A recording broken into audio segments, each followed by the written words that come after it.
Kong would totally win. No, actually, because Godzilla is a giant ass dinosaur monster creature. You know what? That is just your BAM opinion.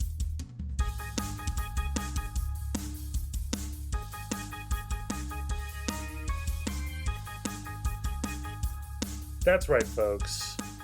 It's our very first opinions. That's episode. Just our BAM opinion episode. This is where this time we're going to be talking about reboots, requels, and longtime sequels. Yep, just a space for us to ramble a little bit, rant off a little bit, shoot out our opinions, and you know that this is an opinion, so don't judge. But you can always feel free to put your own opinions down below in the comments. If they differ. If they don't differ too, you can do that as well. If you want, you can also message us profanity on our Instagram page, but we probably will cry. That's true. Gavin is very sensitive. Why would you say that? I can't believe you would just say that about me on the internet. Because I know you can handle it. Those two things don't. Anyways, sequels. Oh, there's too many of them this day and age. Reboots. Why? Reboot sequels. Even more why. And then prequels. Prequels are a little more understandable, but also, like, I don't know. Where do we start? Are they really necessary? Yeah. Why don't we start at the sequel? Whoa. I was reminded as I was doing this, I was reminded of a quote from The Holiday, which is a Jack Black movie, which is only relevant because we were just talking about Jack Black. Or you can listen to our previous episode. But there's the older screenwriter, his name is Arthur, and he's talking to... Arthur and the Invisibles? Iris. Another one that has, like, a bunch of sequels? It has three movies. And a fourth, like, weird French version movie thing. Spin-off kind of thing? This one's pretty good. The second two are just straight to video. Again, but the quote was, nowadays movies have to make a killing in the first week or they're dead. Which I think is really indicative of the whole problem.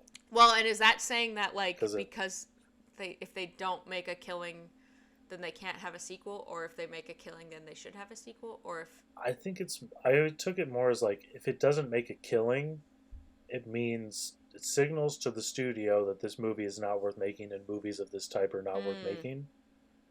So we should just be doing things that we know are going to make money. Haven't we learned... Such as older franchises, but haven't franchises. We learned that, like, sequels, specifically 2s and 3s, are so much worse than the first one? So, like, are we really... Has no one learned? We're just wasting our time. You know, for every good sequel, like The Dark Knight, Godfather 2, some would say Dune 2, you get a really terrible sequel. Yeah. Shrek 2 is a good sequel. But, you know, you get a lot of primarily terrible sequels. Jaws 2, probably the second Predator. I didn't watch it. God knows what number of Godzilla, Kong we're on.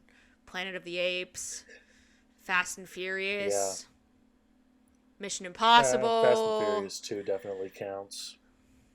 The fact that there's a Mission Impossible movie that has a part 2. The fact that there's a Fast and the Furious movie that has a part 2. Oh, man.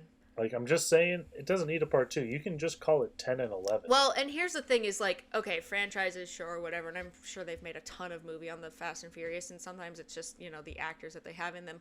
But at, like, what point does it just devolve, like, not devolve, but, like, at what point does it just take away from the original? Well, and the thing is, like, also, there's no mid-budget movies anymore, which is one thing I've seen, I'm sure you've probably seen a lot of, is people saying, like, we need mid-budget it's all movies. super extravagant high budget, or it's absolutely no budget and barely makes a festival. It's either maybe 20 million is like the low end. It's fucking crazy. Well, it does, and it makes it hard for independent filmmakers to hundreds also make stuff, because 20 million's a lot. You know, if we were like, you know, $1 million, maybe 2 at the most, could make a decent movie potentially. Yeah, no, you no totally one can. Would probably see it, and $1 million does seem like a lot, but $1 million is a lot of money. But if you think about everything that goes into making a movie, crew, pre, post, and all that, it's really not that much. Well, and let's talk about also the whole sequels or reboot sequels, where it's like trying to appeal to a modern audience while also appealing to the original audience. I think of specifically Ghostbusters, Beetlejuice, like Percy Jackson, kind of. Um, they're wanting to make a new Harry Potter series, like the Lord of the Rings TV show. Like it's trying to hit up the new current audience while also, like, specifically Beetlejuice. I think of, everyone's wants to watch it for what's your name that plays Wednesday, but then you get this huge audience from the original, like, 80s cult kind of movie, and Winona Ryder and I forget the other actress's name, bringing back those faces from the original and just a general original Beetlejuice audience. I don't really know how I feel about it, because it's like the first one is so iconic, just show it to your kids. Like, they don't need to have... Yeah, but it doesn't have Wednesday in it. And I guess it's like, I guess the people want to make more new money instead of whatever not revenue they're getting from... But still, it's like, can we just come up with new stories? Or tell a different Beetlejuice story. Yeah. I feel like you could easily... I mean, it's hard to judge this movie specifically because it hasn't come out. Yeah. So we don't know how good or bad it is. But just speaking... Well, it has Winona Ryder, so, I mean, can it really be bad? Yes, Winona Ryder does make bad stuff. But that's not the point. The point is, I'm just saying, if you really wanted to make a Beetlejuice movie with Michael Keaton, you could just scrap the whole thing and just do that. Or, like, show a different family or something. Is Michael Keaton in it? Yes, he's Beetlejuice. Can we also get... Of course. Can we also get Alex Brightman in it? At least as a cameo? If they were doing a Beetlejuice musical, that would be pretty. If he doesn't at least have a cameo. Although the pictures of Michael Keaton look really good. Oh, this is a stacked cast. Of course it is. Of course, because the whole point is to bring in a lot of big names to a notable property that a majority of people, or a lot of people like, and will pay $10 to $15 to see. Hopefully more than once. Yeah. It's just, I don't know, it's weird. Okay, so then let's transition over to Ghostbusters. Because we have the original Ghostbusters. Great, iconic, amazing. Again, just show it to your kids. Then we had the reboot sequel where it was the female cast. Well, I was thinking the actual sequel. Right. Oh, sure. The actual sequel. Which is fine. That was a whole era of sequels like that. But then we have, the Ghostbusters female cast. And then they decided to make another weird reboot sequel thing, which is based on the original movies. I would consider that more of a requel, which is like the reboot sequel, or like a continuation movie, because it's still sort of following those Ghostbusters, because it's the kids of Spangler. Yeah. And I think the main reason they made it is just because... to have Finn Wolfhard and other iconic young I think partially... actors. No, I think, kind of seemed more Paul like... Rudd. Because... oh my gosh, what's his name? He died. Harold Ramis died. And I feel like we see some of those movies too, where they kind of reboot or remake a movie or make a sequel to a movie after a long time because somebody important to that franchise died, and they're like honoring them in that way, sort of. Maybe not always Black necessary, Panther 2 but did it better. Also a different scenario, but yes. I have not seen any of the requel Ghostbuster movies. I just have no interest in them because it's just a different niche from the original Ghostbusters movies. That's really the thing, is because they're like, and that's what I'm worried about that's going to happen to Beetlejuice, is it's going to be a different aesthetic, different vibe. I mean, even just looking at the pictures, like, it looks really good, but there's something iconic about, like, the original, like, practicals, like, weird cult horror. And maybe they will use practicals. We don't really know. We haven't seen a lot of it. That's true. So that could be it. Or they could do that still. Obviously, we're in an era where we just have good cameras, but just looking at the pictures of Michael Keaton, I'm like, this looks too good to be Beetlejuice. Like, it just looks too nice and pretty to be... I think it also comes down to probably the most important question is, do we need to tell this story? Mm-hmm. Do you actually have a story that needs to be told? Or are you just trying to make money off of a story that's already been told? Which I feel like is the problem with a lot of the reboots and requels. I think... I've watched the Scream 6 I watched those too. The two new ones.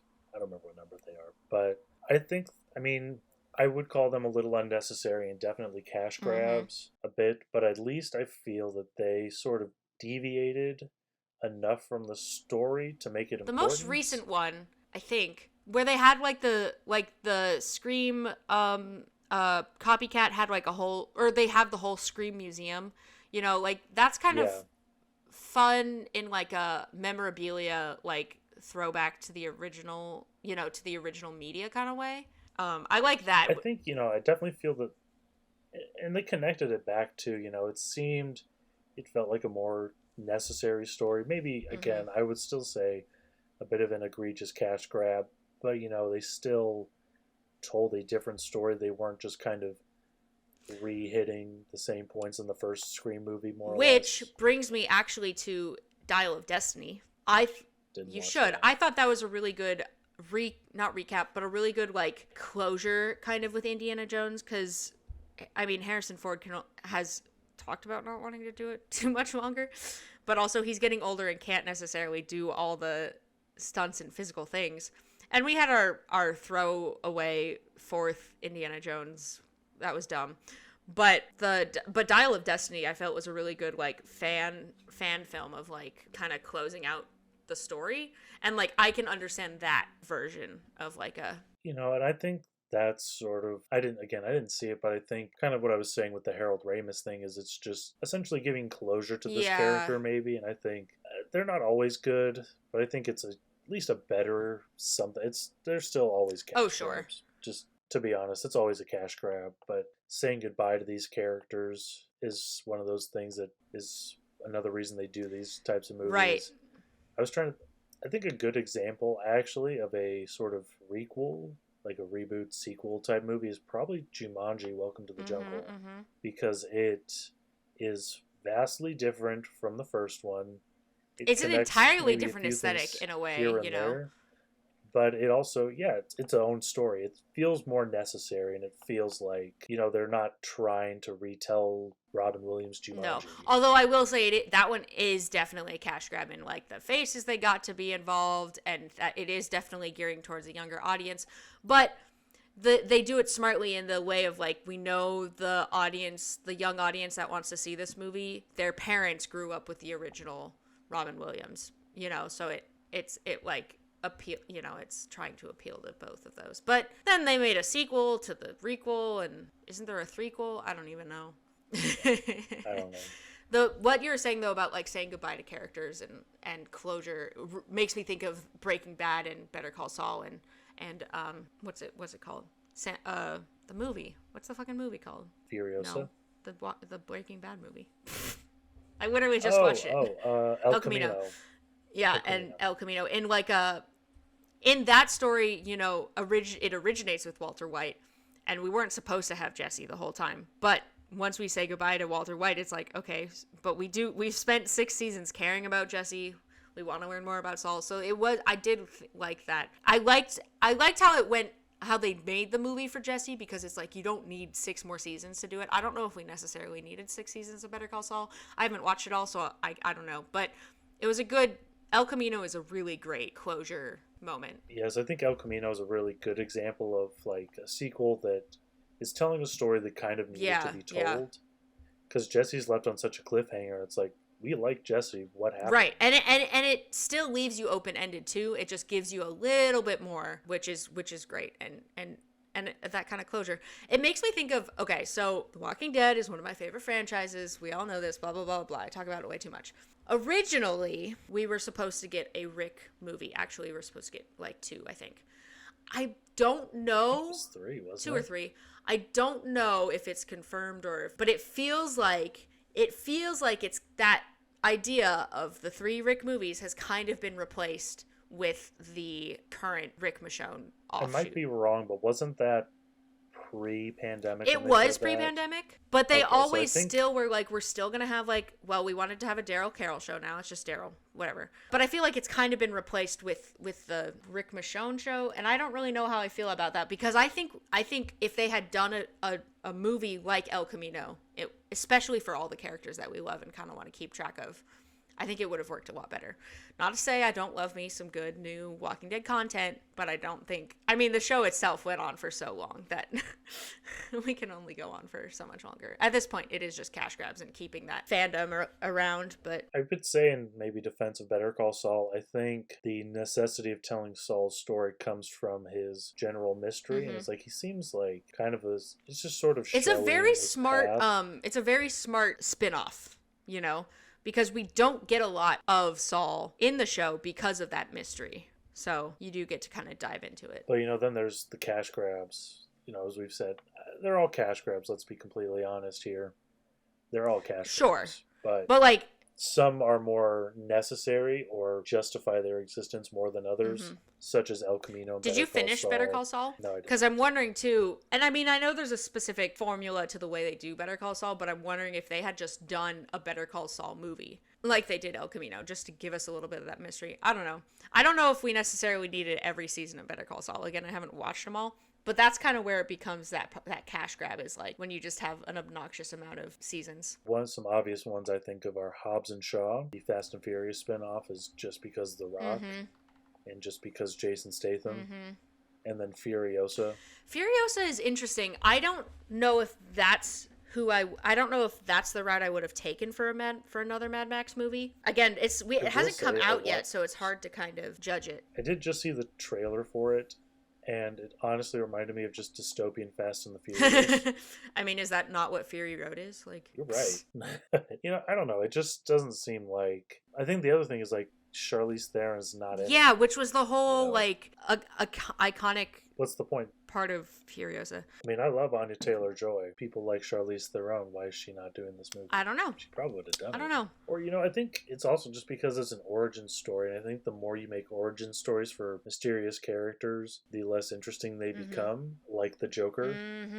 You know, part of his character is the mystery. And, you know, whatever, Joaquin Phoenix is not in any set universe, blah, blah, whatever. But the point remains, if you keep, you know, spilling all these people's secrets, then they're not interesting. Exactly. And it is kind of like, you know, there's so many versions of Joker in the comic verse of, like, his origin. I mean, it's the same with, like, you know, however many Spider-Mans we have. But you can only tell this origin so many times. I mean, this is an interesting... I don't know if it was an article or what, where it's like we've stopped telling... And this is especially more in, like, Spider-Verse and, like, the Tom Holland Spider-Man, where we've stopped telling the Spider-Man origin because we already know it. We've already seen it however many times. We don't need to see it again. We get it. He got bit by a spider somehow. His uncle died somehow. You know, we can talk about it and not have to see this 5 billion times, which I think Spider-Verse plays on that really well in the first one, where they're just like, all right, and again. Same with the Batman reboot with Robert Pattinson. Like, we don't need to see We don't need to see it again. And it's similar with the villains again, right? Like, even though they have, and, like, there's no set origin for some of them, we just don't need to see it's not about their origin necessarily. It's about, which, although Joker is a very interesting, the movie Joker is a very interesting take on the origin. I wouldn't be opposed to seeing more like that, especially if we focused on Riddler or, like, Mr. Freeze or Poison Ivy. You know, it would be really interesting. But we don't necessarily need it, right? I think what makes we're doing a weird Batman villain tangent, but I think what most is annoying about the Joker is, like, I don't care what his backstory is. Right, it's not about the backstory. Batman has villains with far more interesting established backstories, like Mr. Freeze, like Poison Ivy, like the Riddler. Any of those would be super interesting to see the backstory of. I've always been a big fan of Mr. Freeze. Right. I love Riddler. And honestly, that's one reason I liked Gotham so much, is because we got to look at some of those backstories for the villains. But again, I mean, I've mentioned this before, that, like, I only like the villain part of Gotham and not the the whole Bruce Wayne thing, but they kind of fell flat on that part. But they're also spinning off the Penguin from the Batman movie, which, again, why? Colin Farrell was great, but also I don't care. I don't care. Like, I don't, that's not what I want to see. I don't know. It's like it's like, I guess because it's popular, although to be fair, it's been a while since we've seen Penguin, but, well, before that one. But best penguin was definitely the 60s penguin from the TV show. Just my opinion. Okay, let's talk about Karate Kid.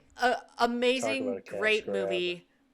The sequel and is there 3? There's 4. There's 4. Well, I think there's 3 with Ralph Macchio, 1 with Hilary Swank, and then I guess technically 5 because then there's the one with Jaden Smith. Right. The original sequels for that 2, 3, 4 we're kind of in that era that generation of like having a bunch of sequels for all those like movies, which I'd still call it unnecessary. Right. Unnecessary. Cash grabs, heartthrobs, whatever. When it came to the Jackie Chan, Jaden Smith, is that really a sequel or is it a remake? Because when it was... I would call that a remake. Because when it was proposed, it felt more like a remake. But I do know that they referenced the original as like, I think, is Jackie Chan's character called Mr. Miyagi? Or no? It's totally different, dude. Right. So it's not even... It's totally different. So it's not even a sequel. It is definitely a remake, which I just thought was unnecessary. Then we have Cobra Kai. I would say in defense of Cobra Kai, I haven't watched I haven't either. But it's also not telling, it's more about the dojo. Billy Zabka's character. Yeah. Although yeah. You know what the other thing that annoys me about just generally is it feels like it's just actors taking their most popular roles and still trying to make money off of it. William Zabka with The Karate Kid, Eddie Murphy and Axel Foley, Mike Myers and Shrek, Vin Diesel doing Dominic Toretto for 20 years. It just feels like, okay, I've seen that. Right. Can you do something else, or is this all you're good for? Yeah, and it's like, unfortunately, they are the selling point of the sequels too, right? Like, if we can get those big faces from the originals into the sequels, it launches us off. I like that Cobra Kai isn't about Ralph Macchio's character, but he does make like a cameo, which is fun. He's pretty heavily featured. Is he? In it. Great. Okay, never mind. That's the point then. God, I don't understand. It's so dumb. As I said, the thing that annoys me the most is just when it just doesn't feel necessary. It doesn't feel like I'm getting something new from this. I feel like you're just trying to relive the glory days. In the case of some of these, like this new reboot they announced of Karate Kid. What? It's going to have the Jackie Chan. It's going to have Ralph Macchio. Pretty sure William Zabka is going to be in it, and I don't understand the point. Is it actually a reboot feels like you're of just the trying story, to make money. or is it? I don't know if it's like or is it like prequel where it's like a continuation sequel nonsense, but it's just like, what is the point of this? You're just trying to milk this character you were famous for. It's like you've already milked it. All these years ago. Milk it more. Untitled Karate Kid movie. Oh, it's coming out this year. Y'all better figure out a title then. Oh, yep, it's not Mr. Miyagi. Ralph Macchio is playing his character. It's just older. So I'm wondering if it's connected to Cobra Kai as well. Jackie Chan's character is named Mr. Han, and I'm wondering what year did the other Karate Kid come out? 2010s. Feeling like 2011 maybe. It is so Jackie Chan is playing the same character. So we are connecting the universes. Again, but why? Why I don't know. It's dumb. Ralph gonna train with Mr. Han only because, Pat Morita isn't around?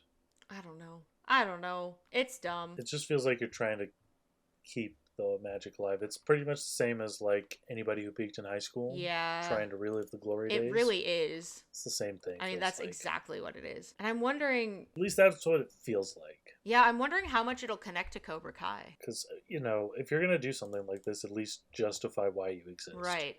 Oh yeah, they have like no info. Y'all better get it's supposed to come out in 2024, but there's no info about it. So y'all better get your shit together. Okay. Let's talk then things that sequels, reboots, whatever, that I think did improve. One of my favorites being the series of unfortunate events. We had a movie. Yes. It was fine. I mean, it's Jim Carrey. Like, it's great. It's stupid. It's fun. It's one of those classic bad mid 2000s book to movie adaptions. Getting the TV series definitely added and made up for what was missed in the movie. So something that not mad about, in terms of a reboot. I would also add to it that it adds things to the story that I think were helpful. Helpful and relevant and important because... Yeah, and it actually added to the story, not just like, let's just throw in some unnecessary stuff. Right, yeah, it was, super important. Meanwhile, currently relevant Percy Jackson, not sure it really adds Better. it's really adding a whole lot to the story. Maybe getting second season, but again, we do have second movie, third movie. Did they make a third movie? No, Just the two. they did not. So Mm-hmm.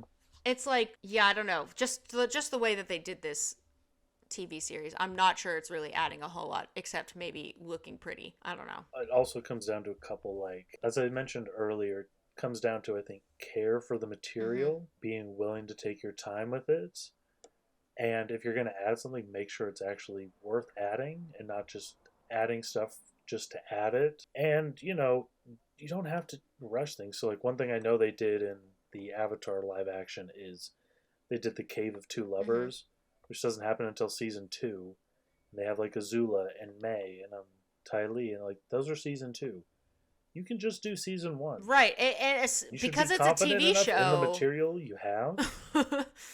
Like, you know, obviously a season two is not guaranteed, especially with the present way everything is. But you should be confident enough in what you're making that if you don't get a season two, sometimes you And the don't get a thing like season two. that as well is you should have some confidence because you already know you have an audience. Yeah, and that's what they're expecting. And I watched the Cowboy Bebop anime and the live action, and they just added a bunch of stuff that happens way later, right up front, and you could almost tell that they were just not expecting to get more than one season, Which also so they just just kind wanted to of show these ruins your things chances now. even more of getting another season. Yeah, just care a I was little. gonna I was gonna praise another well done, because you're also talking about taking your time and making sure that there's a reason behind it.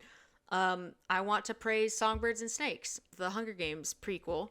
Didn't see it. That's okay. Because the book was not necessarily written in a cash grab sense. It was written because Suzanne Collins has all of this backstory, all of this information, all of this like lore about the world. I mean, obviously she built this world.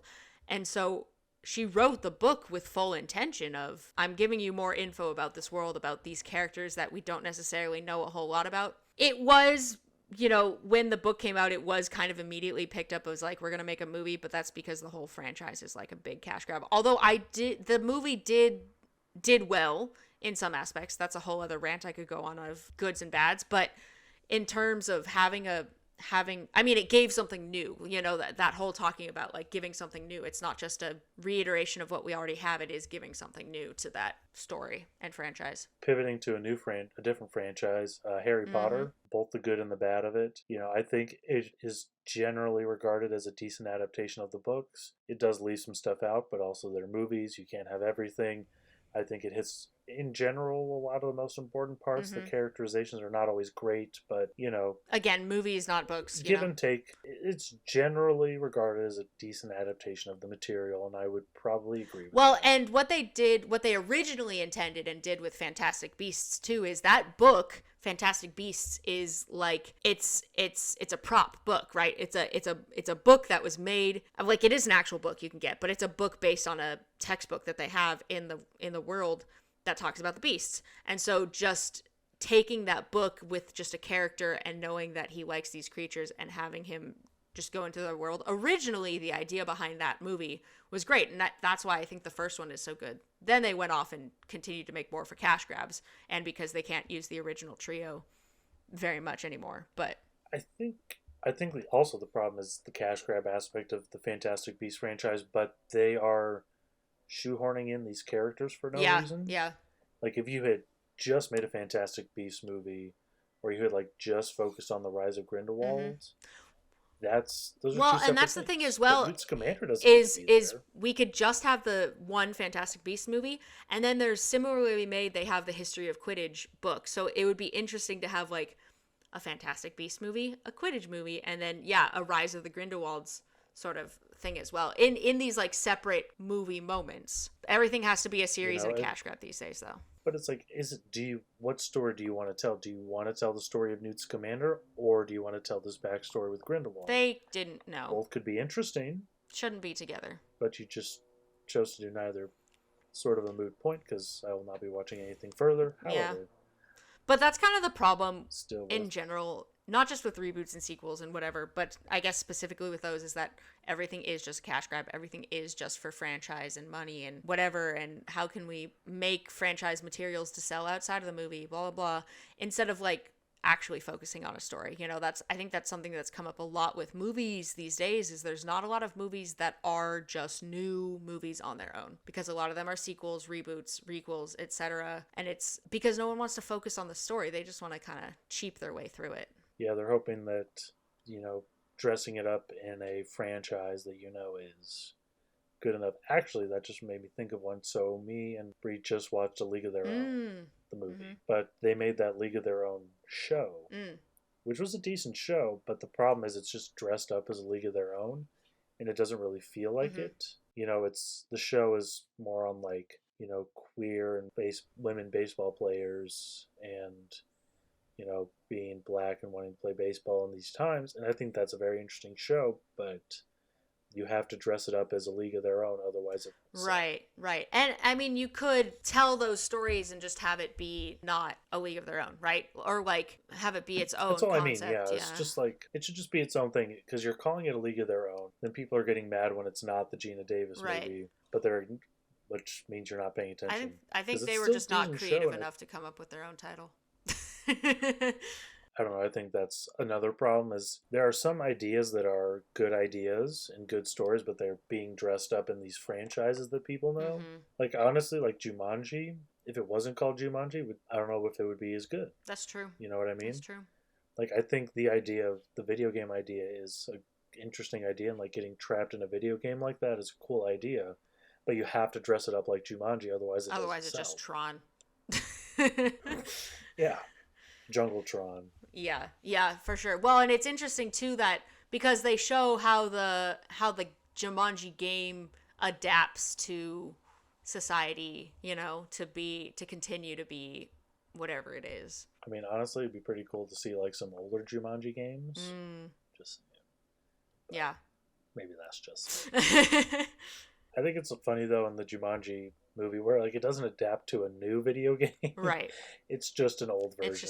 It's just another one. Oh, no, I take it back. At the time it adapted, it was a modern game because Nick Jonas first gets it in the Yeah, that's true. I take that back.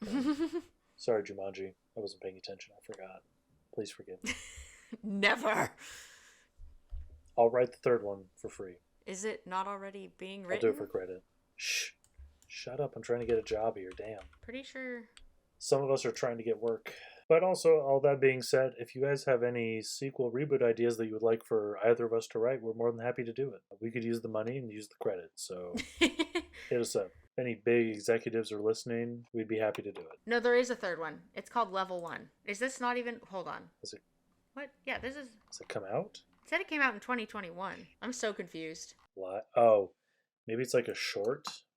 Oh, it is definitely a short. Never mind. It will finally reveal how the cursed game came to be and the adventures of the first people who played Jumanji. I thought they were making a third one, though. Who knows anymore? Point is... That came out in 2017. Studios are greedy. Damn. And they won't let people make new shit. Yeah. It has to be a franchise or it's no good. Yeah, that's true. I feel like The Rock has also fallen out of popularity. Oh, I guess they're calling it the third. They're calling Next Level the third movie. Because they're calling... So you're looking for Jumanji 4. Yeah. Jumanji 4 is confirmed, but that's all we know. Screen Rant, tell us more. Oh, this was updated just recently. Okay, so there is a fourth one. Shall we move on to a random topic? Yeah, let's do it. Hold on. Let's do it. Just in conclusion, I would say that it's just frustrating because it's taking material that people enjoy, and it feels exploitative, and it feels... Well, and I feel as well that it ruins the integrity and the quality of the media that we're getting. Yes. If you're going to make something, make it well, or just don't make it. And just the rushing... Or justify your reason. As well, the rushing of trying to get stuff out just to get... But enough of that nonsense. Let's do a random topic. Random topic time. How about we both choose one? All right. I'm going to do a green one this time. I will do purple. Yours first or mine first? You do yours first. I just did one. I don't best general in World War II. I don't know any of the generals in World War II. General, what's his name? Followed by Commander, who was he? Probably my favorites. Great. Amazing. Mine, favorite medium for art. Ooh. Personally, as an artist, I've been really getting into paint pens, but I also love just pen and pencil, basics. As art to look at, oil paintings are really beautiful to look at, and anything with alcohol markers are really pretty to look at. This is visual art, though. I mean, art can be anything and everything. I mean, think when I wrote it, it was more like books, movies, Oh. music, animation, Okay. that type of thing. But that was a great answer. Okay. Thank What you is for sharing. what is your I mean, I think I wrote it because I'm a big animation dork, and I like animated animation stuff. is just so cool. Well done animation. Yeah. Not just like we're making it animated because we don't have the budget for humans. I feel that though. Stuff that takes the medium and uses it. Yeah, for sure. Like good, like classic Looney Tunes style shenanigans. I'm going to do another one because I feel like mine was kind of a throwaway. How do you face your mortality? I don't know. I guess I just think it would be an honor to live past the age of 60. That's fair. Yeah. I mean, I guess I don't really think about it just because I'm not in a place where I am specifically in danger of falling to mortality anytime soon, hopefully. I mean, accidents happen, I mean, but I guess I just think the state of the world yeah. is more where I think it comes in for me. How do you face that? And also living in the U.S. Do you just try and live in the moment then? I try. I think I just kind of try and look at it in smaller chunks, right? Like what I'm doing now versus what I'm doing when I'm 60. I don't know. Living to old age would be a pleasant surprise. Yeah. And not dying in nuclear war. Or just because the planet's like, yeah, you're done. And just apocalyptic. Yeah. Apocalyptic meltdown. I think that would be a really cool way to not die. Yeah, that's fair. But, guess we'll see. We'll see. We'll find out. All right. Well, thank you all for joining us on this very first opinions episode. Let us know what your thought. Let us know your thoughts and opinions on reboot sequels and long-time prequel things. I can't say the title as well as Gavin. Reboots, requels, and long-time sequels. That one. And also let us know what other opinions you want to hear from us. We have a list of them as well, but if you've got something interesting you want us to ramble off about, let us know in the comments on this episode or on our Instagram, which is that BAM podcast. Yes, please. And remember, if anything we said today made you particularly angry, just remember it was our BAM opinion. Yep. Have a BAM good day.